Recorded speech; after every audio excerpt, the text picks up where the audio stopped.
we're going to talk about the role of autonomy. So the question under consideration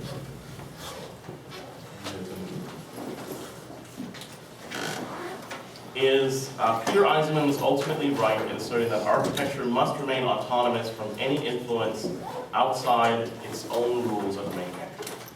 So we're interested in using Peter Eisenman as a case study, but also in thinking about the ultimate role of autonomy. So as you're looking at your pieces of paper, and you're thinking about whether you agree with the affirmative or the negative, you should be thinking to yourself what the role of autonomy is in the discipline of architecture, and what clarity it presents to the design. And we're going to have two sides, and we're going to talk about this from two different opposing points of view. So on the affirmative, that Eisenman was right, architecture must remain autonomous from external influences. We have Erica and Diana. And then on the negative, architecture must not remain autonomous from external influences. Eisenman was ultimately wrong, is Elizabeth and Cara. So we're going to write them up, starting with the affirmative position. Architecture must remain autonomous. I'm going to keep the timer going, so around 5 minutes I'll sort of give you a signal, and then we'll move on to the next slide.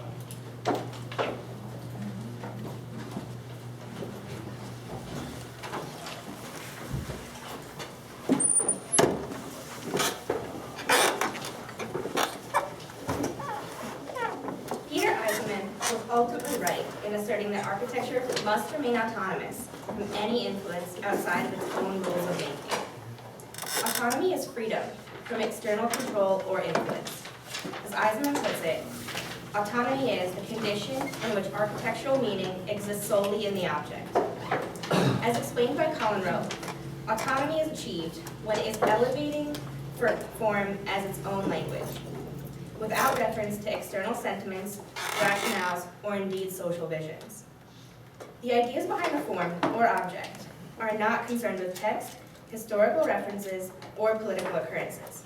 Autonomy aims to achieve a pure architecture that is uncontaminated by these aspects of real life and transcends the real world. Autonomy is a theory that is put into practice for the ideas which constitute architecture and the process of the design. The architect is the tool or translator used to create the self-realizing object.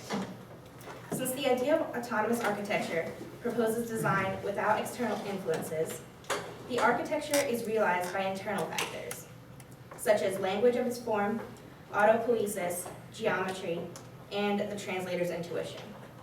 It is an architecture born from substitution of rational methodology for a creative imagination. For Eisenman, this theory came to successful practice in his Holocaust Memorial, located in Berlin.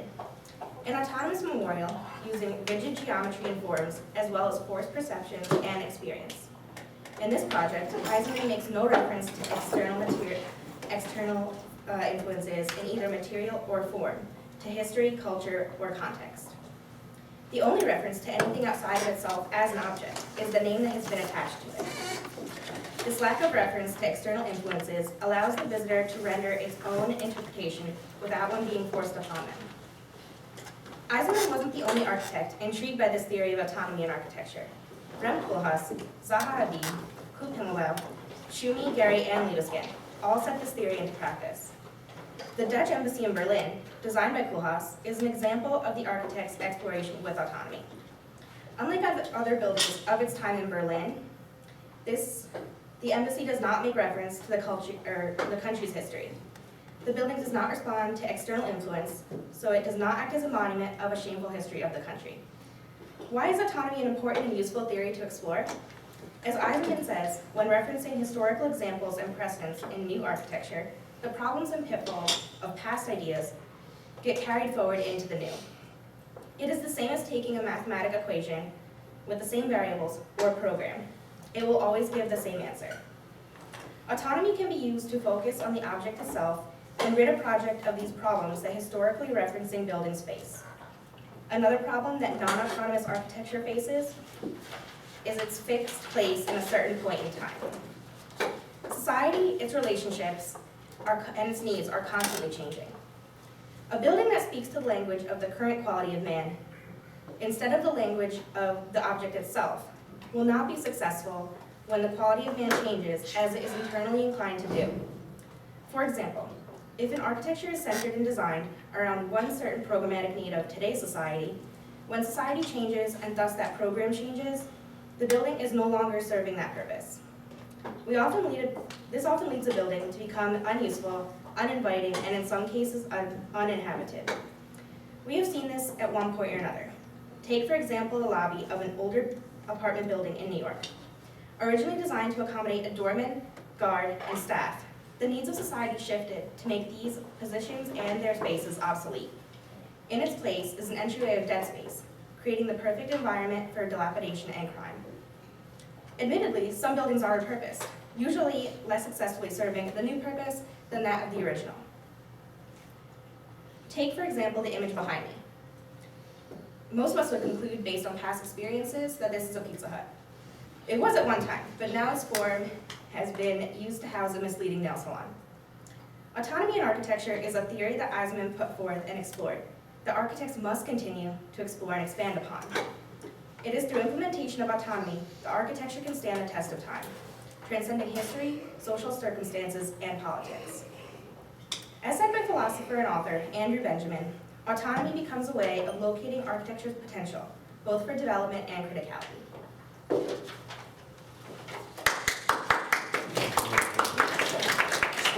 Okay, thank you. Now we're going to listen to the side on the negative. Architecture must remain autonomous from external influence.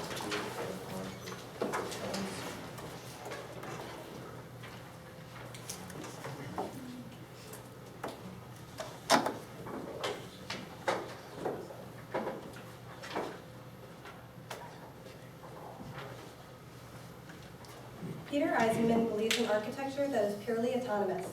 By his definition, this is an architecture that turns its back on the outside world and relates only to itself. We believe Eisenman's definition of autonomy and the way he engages it into architecture is misinformed. Eisenman is using autonomy as a rulebook for a new architecture, a new architectural style. We believe autonomy in architecture is not about isolation, it's about independence. This is the freedom to experiment with fragments of influence, architectural or otherwise, to further our knowledge of our field and its underlying characteristics. To understand influences, humanistic, political, cultural, environmental, etc., in their extremes can help us create a stable analytical framework to understand architecture in its own right. In doing this, the built form is not attempting to provide a utopian ideal in itself, but to coexist as one fragment among the whole. Bernard Schoenme illustrates the difference between our thinking and Eisenman's. Even though the work of these two architects appears similar, Mulgrave describes the difference. His approach differs so fundamentally from that of Eisenman. If the latter was simultaneously defining his work as textual in a narrative sense, Schoenme much prefers the notion of intertextuality, the Barthesian idea that all texts are in effect made up of fragments of other texts. Autonomy as intertextuality allows for the architecture to independently seek out knowledge beyond itself and question its own meaning. The importance of questioning our preconceived notions of architecture is fundamental to progress. If we rely purely on architecture and its form, architecture cannot continue to grow and develop. Looking outside of our field allows for a fresh perspective and, as a result, a reevaluation of current methodology, an opportunity to understand architecture completely as its own being, as a piece of the whole. This intertextuality is so engraved into architecture, even as Eisenman chants his mantra of autonomy as isolation from everything except architecture itself. Within his own work, we see examples of influence from outside his autonomous architecture. One of the influences that show that he fails to shut out these other influences, such as social and humanistic influences, is his memorial to the murdered Jews of Europe. Outwardly, he claims to have taken no sympathy to the event leading up to the memorial, stating, "It has nothing to do with the Holocaust. It has nothing to do with the program, but the space is different, the material is different, the sound is different, and so the affected experience is." However, the design of the space draws a connection between the void and the space to the void left from the murdering of the Jewish people. Eisenman designs the space to be desolate and still. He relied on the weight of the cultural loss to inhabit this void, to bring to light the horrors of this time, and allow the users to reflect on this experience. Its goal was to monumentalize cultural loss, and to symbolize the void left from the atrocity. It was about the experiences of the space, the human experience. Even though he states himself it had no intention to be about the Holocaust, and there is no mention of the murdered Jews, He strives to bring about the memory through human experience, in turn molded by human goals. As Eisenman states himself during an interview with Spiegel Online, "I've said all along that I wanted people to have a feeling of being in the present, an experience that they had never had before, and one that was different and slightly unsettling, therefore proving he had a goal towards a specific human experience, outside of what he is stating otherwise. So he's designing specifically for a purpose outside of his idea of autonomous architecture." Another example that proves our theory is the Wexner Arts Center in Ohio, which Eisenman uses our approach to autonomous architecture. In the Wexner Center, Eisenman integrates a series of galleries, performance spaces, studies, fine arts library, and administrative offices. The structure is difficult but not whole. Its spaces are demanding and frustrating for artists, curators, and visitors. Wexner Center does not conform to expectations of a museum should be. The galleries are interrupted by pillars and posts, some of which are interrupted themselves. Eisenman is experimenting with the non-architectural influence program to prove his point. The humanist influence in architecture should not exist. This is exactly what we are proposing in Approach, the ability for architecture to seek out influences from outside fragments to better understand itself. Eisenman uses human ideals such as program, which can also be seen in his house series, and implements his autonomous architecture to that quality to distinguish their disconnects and purities, ultimately using a fragment of another outside influence to better solidify architecture as its own being. Eisenman creates this experiment and states, "Aha, I'm right, it doesn't work. Architecture must live in solitude." We disagree. Eisenman is not allowing architecture to be an independent being, understanding itself in relation to the world it lives in. Eisenman is experimenting and then throwing out the results. Architecture must remember its disconnect and connection to all its relationships, what has helped it become what it is today. We must continue to study the fragments of outside texts that impact architecture to further strengthen architecture as an autonomous, independent being. By going to the extremes with its influences which attempt to overwhelm it, architecture can understand its failings but never forget them. Thank you.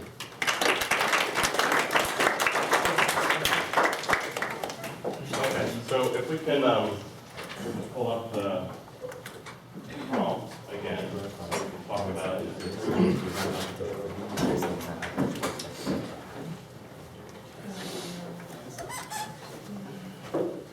Okay, so we're discussing the issue of autonomy and its role in architecture. The prompt that we're discussing at this point, using Peter Eisenman as a case study, is that architecture must remain autonomous from any influence outside its own rules of making. We've heard this argued from two different sides. From one side, we've heard it discussed that in its isolation, architecture as a discipline can start to understand some aspects of itself that are not plagued by some of the issues before. And so they use the illustration of using an equation and plugging in the same variables to get the same results. So staying away from those external elements and thinking about architecture on its own produces its own set of knowledge. And then on the other side, we hear discussion that, yes, architecture needs to be thought about in isolation, but it really produces knowledge in dialectical constructs with other fields, other sets of knowledge. So that, that one realm of isolation is only provisional, and we only get architecture when we think about it in connection with other things.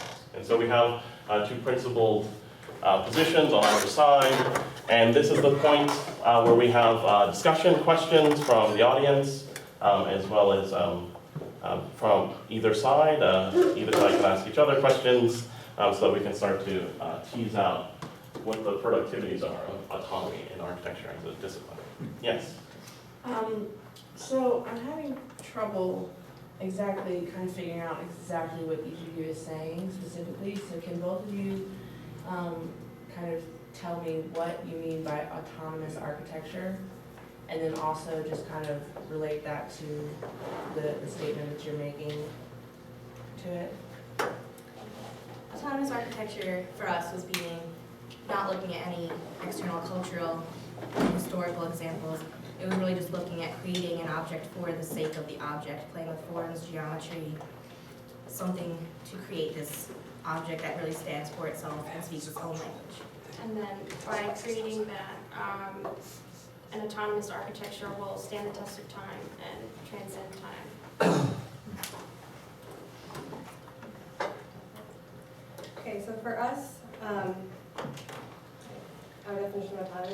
autonomous architecture, yes. Okay, so for us, autonomy in architecture is about looking at individual outside influences and relating them back to ourselves so that architecture can build upon it.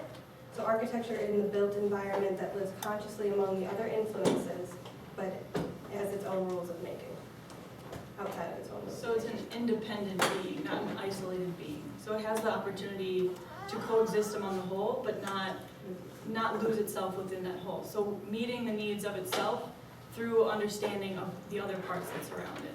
So it's like you as a person understand your experience here in this room in relation to other people's experience as well. But you still are your own self, experiencing it in your own way. No, I mean, the hardest part in this whole situation is what is autonomy? And so the question is the use of mathematics is a cultural thing. Mathematics doesn't exist outside of the human head. So therefore, anything we do, say, act out, and Eisenman's definitely using math, geometries, but these geometries is a human differentiation, I don't know how to say that word. We made up math. It's a cultural thing. So is it possible to be autonomous? This goes to both. This sounds rhetorical. So autonomy as opposed to what part is autonomy in human culture? Is it the stuff we created, math? Or are you talking specifically about like race relations or something specific like that? It can be all of those things. We're thinking of architecture as an autonomous being alone, like its own self. And then using the mathematics and theories of mathematics or things that so mathematics comes from this idea of a problem to be solved. This is something we want to understand. So we went out and tried to understand it through mathematics. But we didn't become mathematics. That's what we're trying to say. You understand something yourself and something you need to figure out on your own by understanding something else or something that isn't part of you or something you might not understand already to better yourself as a person. So by learning mathematics, by teaching yourself a new way of approach, but not becoming that thing and not absorbing all of its qualities. So it's not going out and only doing mathematics to solve every problem anymore. You're using it, the things you've learned from it in the future, but not using it all the time, no matter what. That's kind of what we're saying. So it sounds like in your definition of autonomy, how you're framing it, that you're taking, you're almost personifying the architectural object, right? Like it's looked at as a kind of subject that requires certain knowledge sets to realize itself, whether that's geometry, whether it's poetry, whether that's narrative form from prose, and then it uses those elements to kind of edify itself to become an individual subject. Is that how you're framing it? Yes. We're seeing it more as it's being its own self and making its own choices, dependent on outside world. And what about the other side? Like, how are you guys thinking? How would you answer the question that is autonomy actually possible, given your definition of what autonomy is? Well, we're looking at autonomy as just an object speaking for itself, meaning the human is more or less the interpreter that takes what they think the building is for themselves, and every single person would be different and have their own experiences with the building and kind of project their own opinions or ideals onto this already built object. So are you saying that autonomy through architecture is meant to be interpreted by humans? So the purpose of it being by itself is to be misinterpreted or interpreted in their own way by other people? I wouldn't say that's primarily its purpose. Its purpose is to be its own object, speaking for itself, and that's a byproduct of it existing kind of in the world, is that people bring these opinions onto it. But the process and theory behind creating this object are what makes it autonomous, because it wasn't thought about in context to surroundings or culture.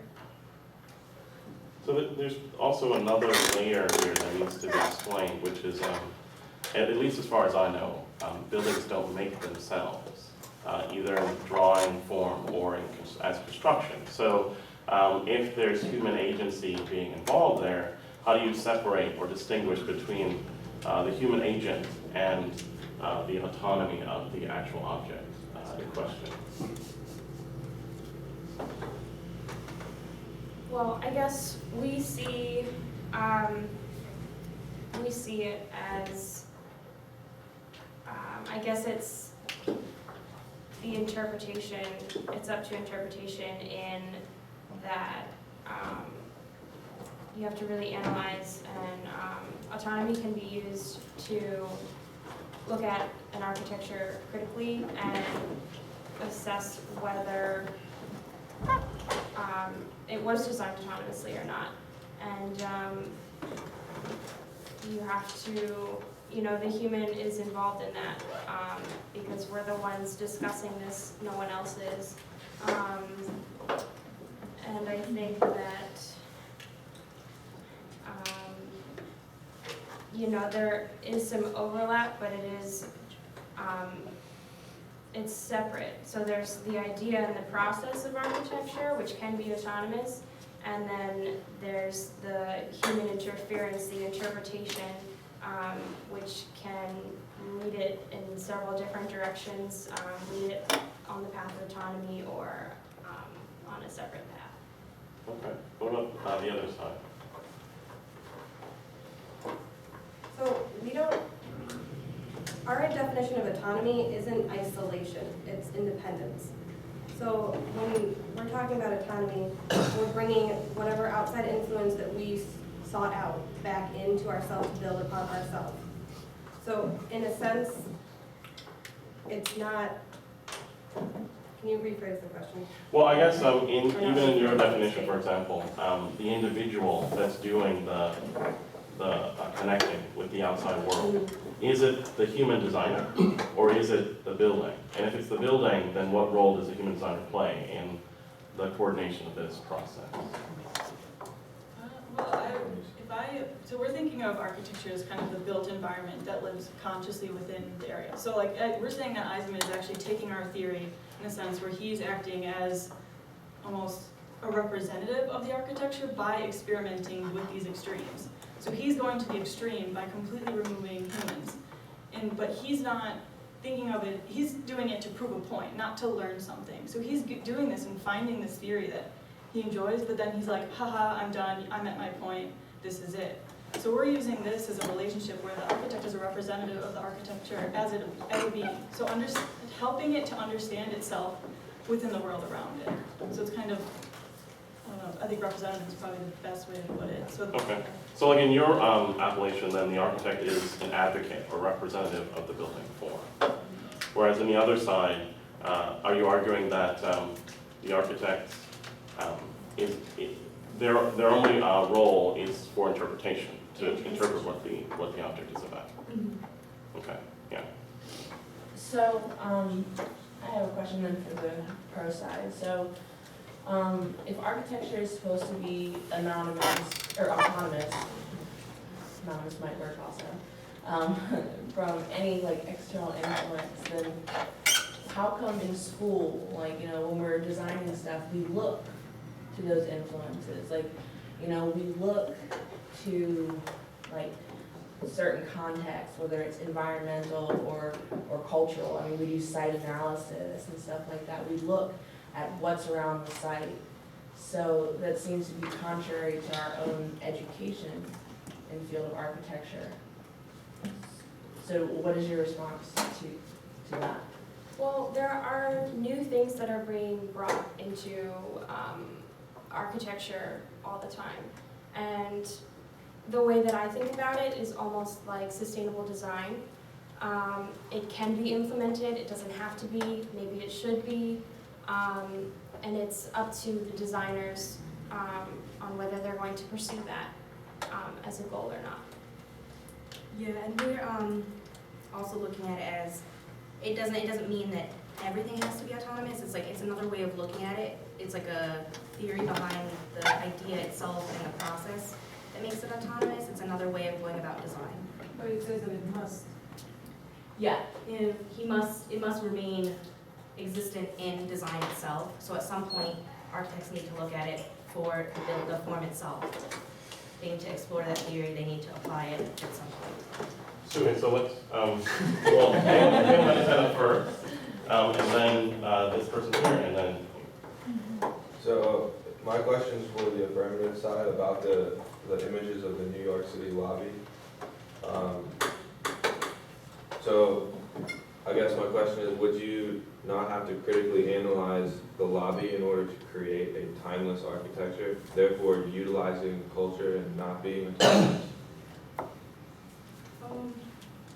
not sure I'm exactly understanding it, but what I'm saying with that example is that since it was designed to house a certain thing, and now if you're just looking at it now, you're seeing, and you're walking, you see a bunch of dead space because it's not occupied by what its original purpose was. So But you're now, considering that then, the original There- purpose. yeah. Oh, well, I mean, it's there, if you're looking at it now, you don't know anything about what it used to be, you're just now seeing a bunch of dead space. So we're saying that because it wasn't designed autonomously, so we're looking at design through a non-autonomous way. And that example, we're showing the pitfalls of a non-autonomous design process. Does that make sense to you? Sure. Okay, I have a question about relocating the building from the site it was built, like the Jewish cemetery. If you relocate it to another place, will it have the same influence or make it ambient that the users are experiencing? I mean, we could talk, one thing that we actually had this discussion was if you move it somewhere else, does it stop being architecture? And for us, our argument about that was Eisenman is wrong because he's solely thinking of the experience. He's even saying, I don't want it to be about the Jews, I don't want it to be about Germany, I don't want it to be about this. He just wanted it to be about the experience. So you could move it somewhere else and it'd have that same human experience. So his goal was a human experience of the space. He didn't care where it was or why it was there or who it was for. He was designing for a human experience, which is against everything that he's saying. He's saying that you can move it anywhere because it's so structural and so architectural that it's only itself. So it doesn't matter where it is. But we're saying he designed for an experience, for a certain, not for a specific person. It could be anyone. But he designed for a specific human experience. And that could be moved somewhere else, but it still is the same default. It's still against what he says. So you can move to the desert and someone will experience it the same way. And he's still fighting against what he said. so what about you guys on the affirmative side? Do you agree that Eisenman is engaging in doublespeak, or is this project autonomous enough, as she says, that you can move it somewhere else and it would operate in the same way? I think it is autonomous enough that if you move it to a new location, it would still, because the experiencer interprets their own way of moving through it, that, you know, it's not really his intention that's coming through, it's the owner person's that's walking through its interpretation. He mostly played with forms and created these spaces using voids and solids, and then the person who comes in is the one that's now translating that person that's now pushing their own experience onto it. Okay, Nate, and then Alina. Okay, so as a designer, like, what is my mindset in creating these preliminary ideas? Because substance matters to me, you know, creating these designs that have meaning, that have character to them, that speak volumes about, you know, I guess culture and all these other influences. If you're trying to convince me to the affirmative side to deviate from that mindset, like what do I gain by thinking autonomously? Well, by thinking autonomously and designing autonomously, you would be producing architecture that would, its idea would last forever and transcend time. And that gained knowledge could be shared with future designers and average people.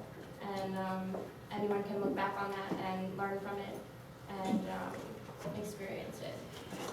So you're actually claiming that there's a kind of permanence to autonomous thinking that is different from the contingency that comes with cultural. Yes. You're saying it creates its own substance. Okay. Valina, do you have the next question? Sorry. Yeah, that was kind of a reference to the previous question, the affirmative side. No, actually not the affirmative, for Liz. Negative? For the negative, yes. You said that you can move the memorial anywhere, you can move it to the desert and it can still evoke feelings and particular experience in the person that's in it. So isn't that autonomy by itself? No. What we're arguing about that is that Eisenman's design goal was to be completely only architecture, but he states himself that his design goal was to establish a specific experience. Whether or not someone actually experiences what he's saying he wanted to experience, so you can go in and experience something he wasn't saying. You could experience lightness and happiness if you go there, that's fine. But he's saying that to design autonomously, you should not think of any of these things. And he directly contradicts himself by doing that exact thing, where he tries to evoke a specific experience. Through his idea of autonomous architecture, sure, but he's doing it with a design goal of a human experience. So that's what we're arguing, that he's wrong in the sense of his design purpose, which is what their argument is that this design has no influence from anything else, whether humanist, political, anything, but he chose humanist in this exact sense. And we're saying the reasons he changed the scale of those boxes made you feel lost in a maze, a labyrinth, was because he wanted an experience. If he didn't want an experience, he wouldn't play with it to the point that it's overtowering the user. So did you still have a question? Yeah. Okay. I have a question to the affirmative. You guys are like arguing about the user experience in the design. So if you remember the pictures which they took as an example, what do you guys have to say about it? Especially the one with the staircase and there's a column in between, but there's no functionality there. So what experience would you gain from having a staircase and a column in between the staircase? So what do you have to say about it? Well, I think the functionality, autonomous design doesn't necessarily need functionality. Maybe we're trying to not include that external reference in autonomous design. And then as far as the experience goes, that's up to the viewer. It depends on each individual to make up their own experience and interpretation. But then, what's the purpose of the design if there's no proper functionality, especially with the main circulation happening, and then you cannot actually go, you don't know where to go, and then, of course, it's upon a person to decide, but then if you consider or you take a probability, you face the staircase with a column standing in front of you, I don't know, nobody's gonna appreciate it, so that's what my point is. What do you have to say about it? Are you asking about the program and function in a building in an autonomous design? Yep. Okay.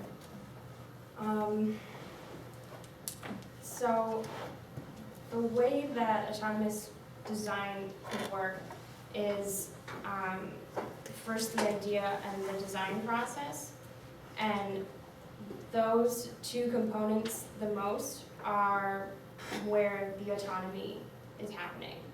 And then there's the implementation where this design is brought into reality, and that doesn't always translate as well. So it's possible, but not many architects or not many buildings have done it. So let's see. I think specifically in the Eisenman examples, like he's putting forth this theory and kind of testing out something new.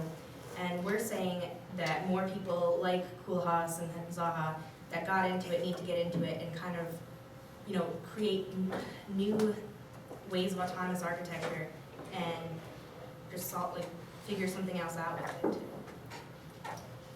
Okay, Christina, did you still have a question? No.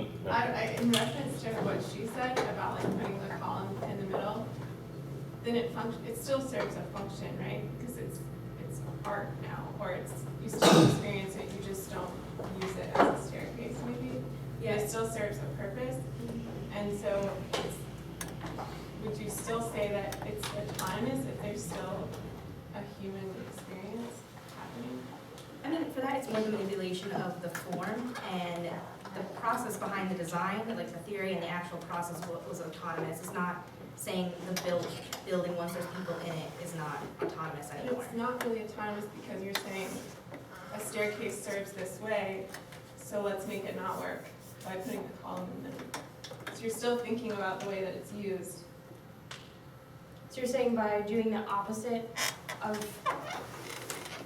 something that it becomes autonomous because you're considering it? Right. Okay. This is basically what we're arguing. So he made this really intense extreme, where he puts this column in the stairs, not purposefully, but because it's his idea of autonomous architecture. And he, instead of learning from this and realizing that it still does function as a staircase, he just goes, I'm done, it proves my point, that's it. And doesn't continue to realize, how does it still work as a human purpose?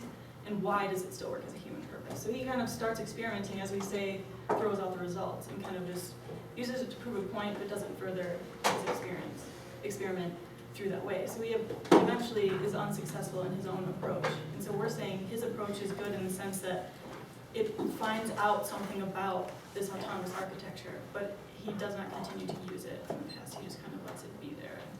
But isn't it also possible to argue on the other side that even if you take recognizable objects, if you treat them autonomously, then their function in the human world is moot, it does not matter. So whether you or I as a human can recognize that object, it only matters what it is doing to drive the formal evolution of a particular space or a particular object.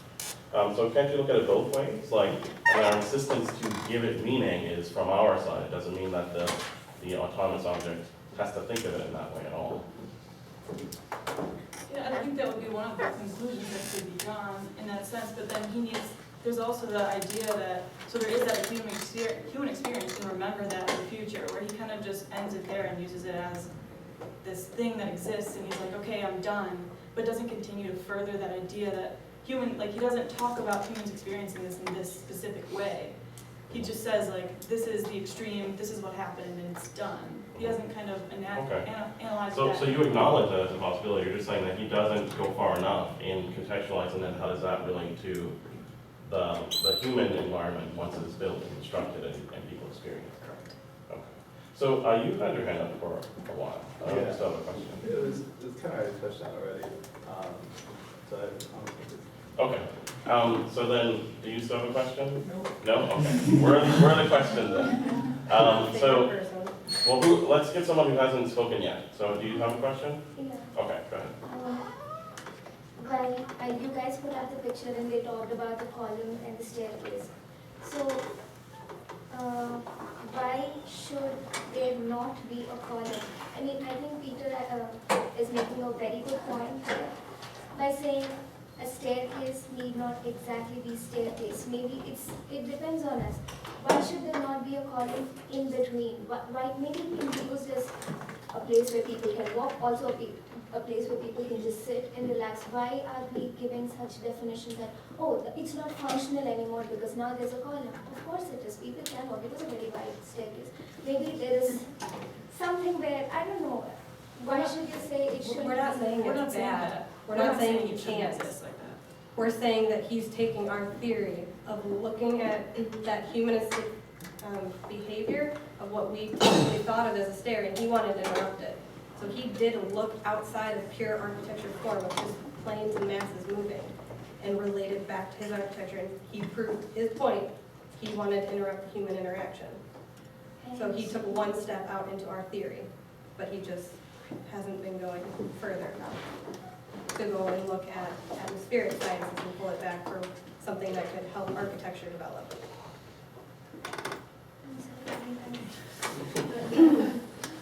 We're not saying that he isn't completely, I don't think that's just the wrong thing. We're not saying he's in the wrong by making the move that he's made. We're saying that he actually is doing our approach of looking at outside fragments, humanist behavior, and pulling it back in, but he's not,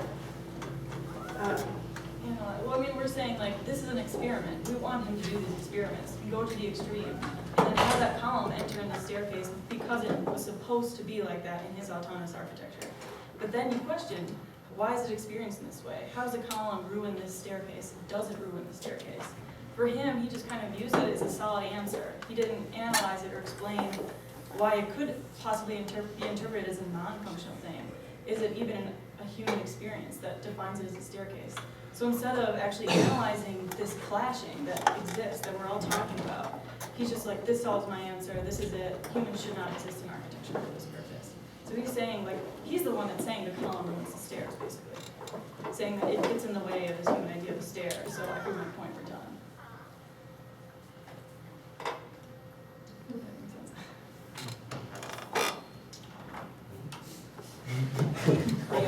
So, if you have a question, again, yeah. Just to make sure I understand what we're all discussing here. So he's saying that, okay, so if you're designing to essentially just annoy people, are you still designing for people? Like, is it still autonomous if you're intentionally trying to make the user question and slightly get in the way of getting up the staircase? And that's what we're saying, is that it can create these experiences where someone questions something. And I think that's more of a question for them, is it, how can it be autonomous and not thinking of this when your purpose is to stop thinking of specific things? And that's what we're saying is the experiment. It's choosing this one thing and analyzing why it's there, how it affects it, and things like that. So we're saying it's part of autonomy as an independent being, not an isolated, completely separate thing. So it's like an analysis of actions. And we're not so much looking at his intention to just disrupt anything. He is manipulating forms, and that's, you know, kind of his theory, is to look at something without the external influences, put it into practice, and just start like manipulating forms to let geometry solve itself, to see what comes about. Yeah. So, like, I think, and this is might just be me, but I'm gonna ask you guys to comment, I guess. But it seems like humans just mess up the whole idea of autonomy and architecture. Like, we have the 6-axis robot building its own architecture on a program that it wrote itself. You know, then we could have some like kind of autonomous architecture. But we still Who wrote the robot? Yeah, we Yeah, we could. Yeah. So you guys agree that humans mess it up, and like if architecture could like grow itself in its own imagined form. It could be a flower. Yeah. Special snowflake of its own. Control nature. So, like, do you agree that humans kind of mess it up? I mean, that's what I think that the more that an unfocused human interacts with an autonomous design, the more likely that it is to turn away from autonomy. But a lot of the techniques, I guess, used to create autonomous design were computational methods. And autopoiesis is a self-generating, self-maintaining entity. And so that is a great way to create an autonomous architecture. And we're saying the architecture is more about the ideas and the process that goes into making the building, less so the building itself, so less so in accordance with how people respond to it. So we're mostly just looking at the basic ideas and the way it comes about, not necessarily how it is. What are you thinking of as ideas, though? Would they, like the way I'm hearing it, you're saying ideas as in the person designing it has this idea, this meaning.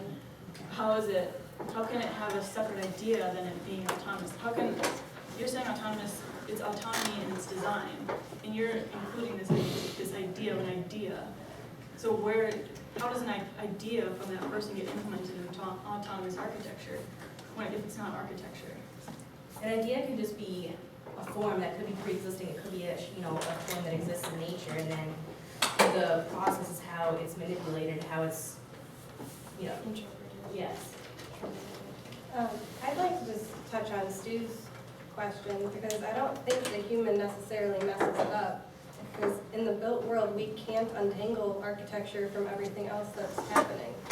So we're not saying the human needs to be completely, like, deciding that this needs to be a utopian ideal, but they're giving a more complex equation that architecture needs to figure out how it settles in. It needs to be able to fit in that web of other complexities, whether it be environmental, humanistic, cultural. Yeah, and you even just said there's maybe some form that comes in nature. and the person interprets that, that's taking something from something else that isn't just architecture. And even if he interprets it in an idea of autonomous architecture, he's still taking from that form, that natural shape that has nothing to do with the structural form of an architecture or built thing. So he's bringing in all these different things and trying to argue at the completion that, oh, I proved the point I'm done. Okay, so we have time for a couple more, so I'm gonna let you ask your question, and then we'll close with this. That's my for the pro side. So for some degree, truly autonomous, in architecture, it can't have an outside influence, but the architecture in its definition is more than just form, it's experience, functionality, the program. So how can autonomy fit in architecture if there actually needs to be a purpose to buildings? Because as humans with needs, we have things that culturally and historically we have found out that we do need in buildings, bathrooms, utilities, all these things. So if it can't have any outside influences, how can it fit into architecture more than just like a sculptural form? So, like we touched upon before, the autonomous design is the idea and the design process. And then sometimes it strays away from autonomy when it's brought into reality. But what So you're saying it's purely meant for the drawing board and not for real life or theory, I guess, more so than actuality? our drawing is the easiest way to for us to visualize autonomy. Yes. But when creating an autonomous design, if it's done correctly, it's up to the client to, they're given an opportunity to be creative with the space and the form that they're given to insert their own programming function if they need it. So it's not built as per the requirements of the client? Like, if you just give them a form and say, okay, fill it out how you want it? Well, in some cases, a client might not necessarily know exactly what he needs for building, or it might just be able to be a form that exists purely to speak the language of itself, not necessarily the needs of the client. So this idea, autonomy, is still being experimented upon, and we're still learning about it. Just like we talked about on Tuesday in class, Eisenman experimented with a style, but he experimented with it, and as he used it in design after design, he was improving with it. So we're saying that this is still young enough where it hasn't been perfected yet, we haven't reached the climax here of what we can do with it. So we might not know yet, but that's why we're saying that autonomous architecture should be delved into more, because there's potential in it. To create timeless architecture is something that should be experimented with more. Okay, so we have time for one last question. We're going to let him ask his question, and then we're going to move on to closing statement. So, after this, be prepared to move on to closing statement. I wrote this down so I make it fast. So Furry told Eisenman one time to propagate his ideas, you have to build, or you're an architect who doesn't build. And so it feels like a necessary end. And so I want to just accept that Eisenman's design, he designs autonomously, and if we can accept that as kind of a base human appreciation for geometries without an emotional or historical context. And then the question is the word must, is it too polarizing? So therefore is autonomy a style, and a stylistic approach amongst many other styles of approaching design? You're asking if autonomy is a style, and then you're asking, and then... My problem is the word must. You must or must not. I'm saying it's just a style, and it's based on these base appreciations for geometry. So is it a style? No, it's a design process, and what's brought about in the design process. So it's a design process or the result of such. So for you guys, it's not an option. Like any building that is architecture has a concept and therefore must be appreciated autonomously. And so it's something that's more fundamental to the way that we practice architecture than a kind of style to apply to a particular building or set of circumstances. And how would you guys answer that question? Is autonomy really a style, or is it something else? Well, I mean, to reiterate, we think it's more of a way for architecture to interact with the outside world. So it becomes almost a relationship between the outside. So it's not necessarily a style of something that everyone can see and understand in the same way. It's something that changes depending on the time, depending on the climate, depending on the person, depending on every influence that it has. But it needs to be experimented upon to understand what that autonomy is in that place and time. So we're not saying autonomy is always the same thing in every single place and every single location. So that doesn't make it a style. Autonomy is a way of experimenting and understanding that one thing in relationship to its context, but not becoming that thing. So not becoming some other style or using another style on itself to explain something. So then it seems like for both sides, autonomy is not a style. It's more of an approach, it's more of a process, but the implications for each of you is slightly different. Okay, so we're going to move on to closing statements so we have enough time to tally the votes. We're going to allow the affirmative side to close first, and you'll have 5 minutes to present your arguments, and then we'll move on to the negative side of the statement up for debate.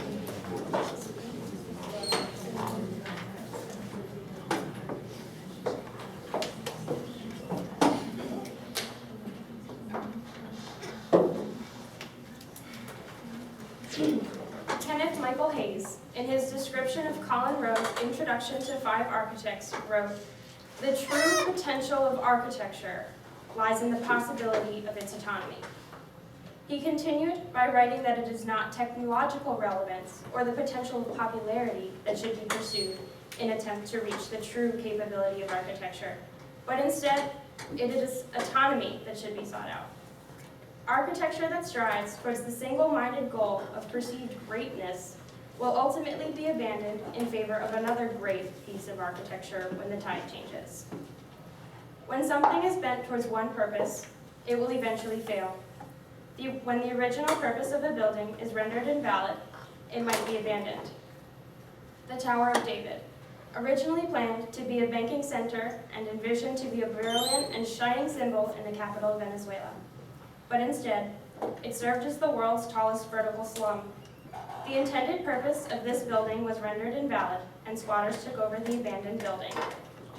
Perhaps you may think that it found a new purpose, that these people were lucky to have such a stable structure to live in. But without an autonomous design, it was uninhabitable.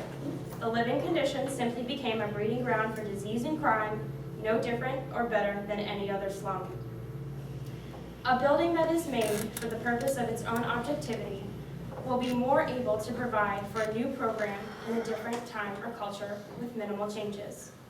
Minimal changes can mean economic and environmental efficiency and therefore a more successful repurposing. This emphasis on only slight changes is more important than it seems. I'm sure we've all seen some version of some show on HGTV where there's a renovation on a house and the changes made are extensive. So extensive that it would almost be equal to them knocking down the entire thing and starting from scratch. When you apply this to architecture as a whole, this is what is currently happening. Single-purpose architecture is built, then expires, is knocked down or abandoned, and new architecture, better suited for the new time or need, is built, and the cycle continues on and on. In his Introduction to Five Architects, Colin Rowe wrote, "The great merit of what follows lies in the fact that its authors are not enormously self-deluded as to the immediate possibility of any violent or sudden architectural or social mutation, meaning that by using its own form as language, architecture can withstand the unstable condition of man. Man and its cultures are constantly changing. We need to create an architecture that can endure the test of these changes. Autonomy provides the best blank canvas for which we can continue changing and evolving our own cultures without constant looming threat of the decay of unstable architecture. If we as a race are always experimenting and changing based on the desires of our ever-changing society, how will we ever truly reach the greatest heights possible with our architecture if all that we can ever manage to do is just keep up? An object, a building, should have its own meaning, not something that has been imposed upon it, its own language. The true potential of architecture lies in the possibility of its autonomy. Thank you. Thank you. Now let's hear from the side on the negative.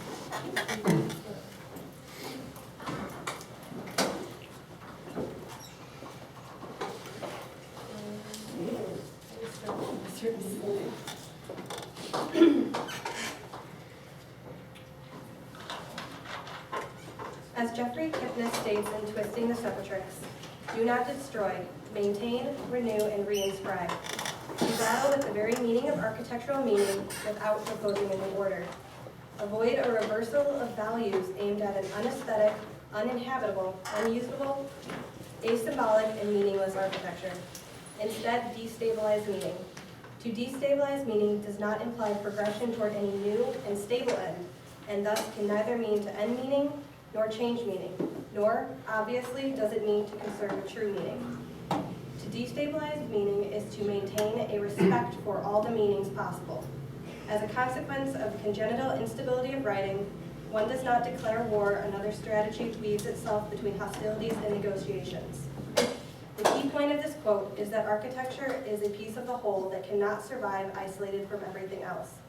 It requires an understanding of the other fragments that the world is made up of. Not to propose a reinvention of the parts, but to live among them in harmony. This occurs through autonomy, through independence from other disciplines, not isolation from them. Independence means architecture is free from being controlled by the other fields, but uses their knowledge to reinforce itself. Peter Eisenman is also beginning to shift his beliefs to align with our own. Leading into his work of more recent years, he has been reaching further out of architecture acting alone. Eisenman is quoted in a documentary by Checkerboard TV stating that the metaphor for a form at the University of Phoenix football stadium was conceived by the discovery of a barreled cactus indigenous to the area. He also, on record, states that the highly reflective facade was chosen so the building morphed and changed with the sun patterns. Both of these adaptations to design were to the fact that he explored a different discipline. By looking at botany, the study of plants, Eisenman was able to compare the physical attributes of the barrel cactus as useful in relating back to the form of a football stadium. By looking at the site analysis, he was able to create a way for his building to change with the day and become a dynamic part of the landscape. Eisenman's work has illustrated the argument we have set forth. Architecture cannot rely only on itself because it is entangled in metaphysics with all other disciplines. Architecture must be built on a framework of understanding other fields in order to use their knowledge as an application to itself and to continue to develop in its own way. There will be moments of overwhelming pressure for architecture to move beyond itself, to attempt to become utopia again. In response, architecture must instead arm itself with knowledge, to reinforce its place in the world as its own self. Not a tool for reformation, but an independent fragment within the whole. Peter Eisenman would like to believe in an architecture that completely ignores all outside, all outside influences, autonomous, one that does not need a program, a user, or a culture. As you have all seen illustrated, architecture does not stand alone. It stands on a foundation built by the knowledge of other disciplines, as well as its own, not to promote change or revolution, but to maintain respect and understanding. Thank you.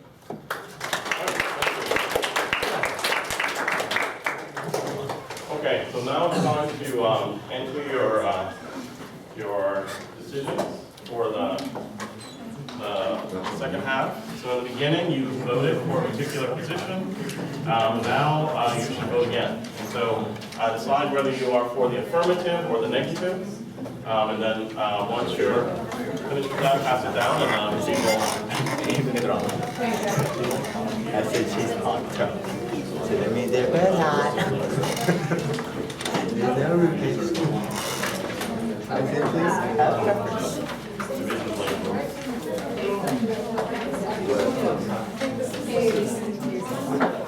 Well, I think the question was good because they're not saying, you know. I really was like, my head was like, I thought they did good.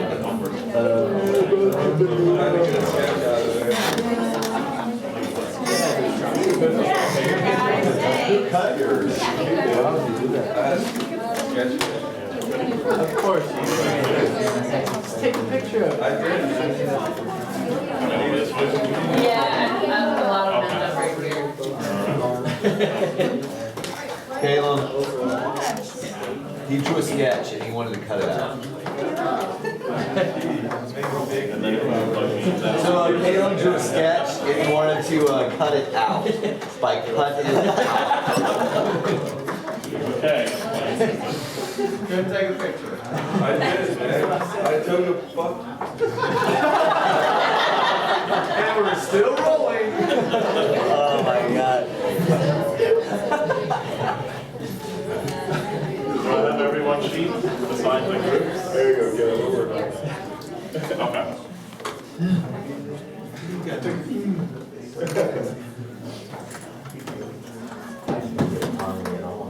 I feel like it's a style. I think that's not exactly. The ancient Egypts, you know, the autonomy is basically approaching it without a historical context. That's what Eisenman, if you're going to say Eisenman is autonomy, that's the only thing he does different. Which means he can be appreciated the same in any culture.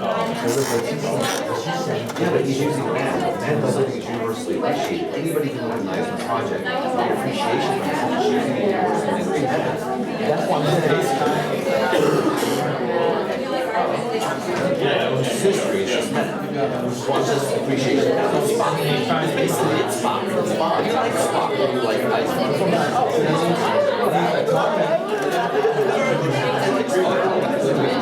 autonomy starts in the backside. It can be understood by everyone equally, because everyone math is now only universal language. And autonomy is pretty much taking mathematics, stripping it of context and putting it in architecture. Which has no historical, I mean, you look at history, but it does not relevant. It's something that every culture understands. You don't have to have an educational culture. What is a cross? What the hell is a cross? A church. You don't know anything about church.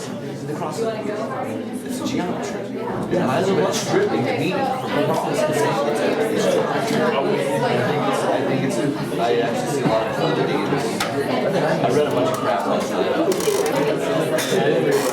I didn't read I just read my own research. I really like to like, what is this? I disagree, right? You type two things. Watching videos and stuff. Eisenman's a really good interview. One of my recommendations was really just digest, where I think it really nailed it. It was called like syntax something. I thought he explained himself. What's up? I did, man. I did a really good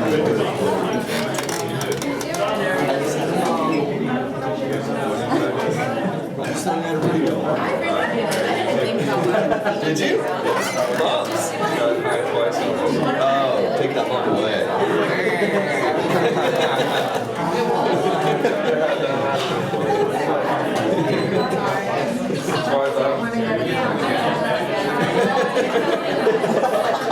didn't even get up on that. I'm sorry. Sorry?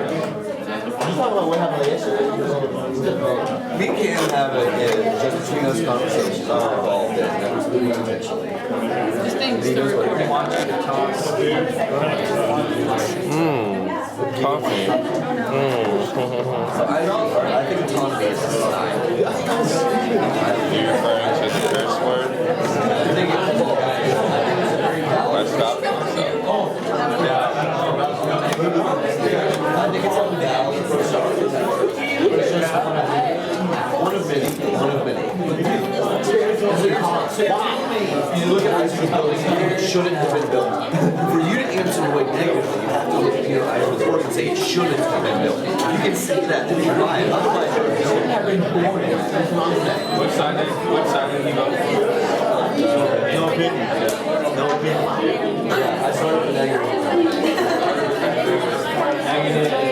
Negative all the way. I'm negative all the way. It's an obvious choice. So you're saying that Eisenman's building shouldn't have been built? Nice compliment. Must not. Does that have no, but what's that do with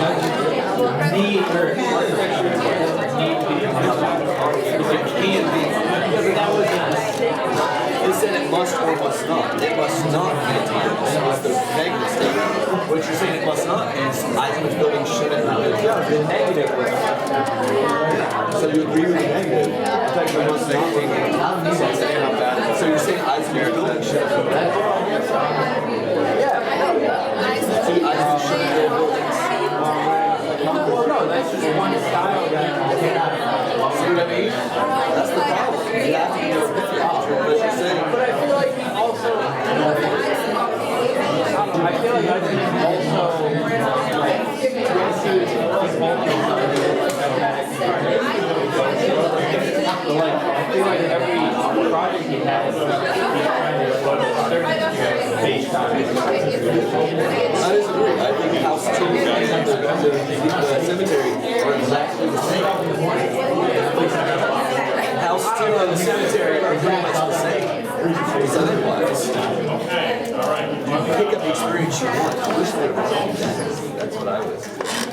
So for the debate, 5 people were in agreement with the affirmative, that architecture must remain autonomous from external influences.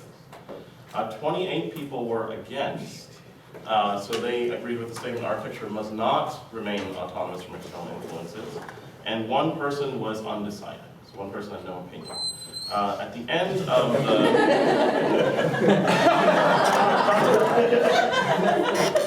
of the debate, those who agreed with the affirmative remained at 5. So 5 people still agreed that architecture must remain autonomous from external influences. Those against had decreased to 24, and those with no opinions increased to 5.